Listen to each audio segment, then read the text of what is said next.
హేతువు లేకుండానే ద్రోహము చేయువారు సిగ్గునొందుదురు. ఏ కారణము లేకుండా. ఒకవేళ నువ్వు ఇతరులకు మంచే చేసినా, ఇతరులు నువ్వు ప్రేమించినా, అన్యాయంగా నిన్ను ఎవరన్నా మోసం చేశారా బిడ్డ? అన్యాయంగా నీ మీద ఎవరన్నా నింద వేశారా?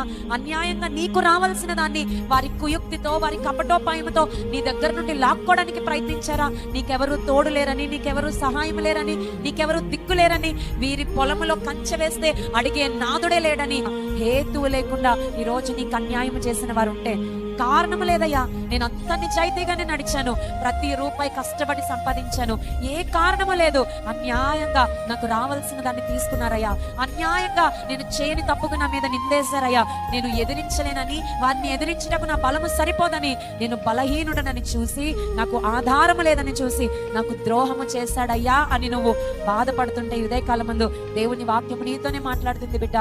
హేతువు లేకుండా, కారణము లేకుండా ద్రోహము చేసేవారు ఉంటారు కదా, వారిని దేవుడు సిగ్గుపరుస్తాడు. హల్లెలూయా. తలదించుకునేలా చేస్తాడు, అవమానపడేలా చేస్తాడు. కానీ నీవు ఆయన యందు నమ్మిక ఉంచావు గనక ఆయన నిన్నెన్నడూ సిగ్గునందనీయుడు. నమ్ముతున్నారా? ఈ మాట నమ్మితే ఒకసారి బిగ్గరగా హల్లెలూయా చెప్తారా?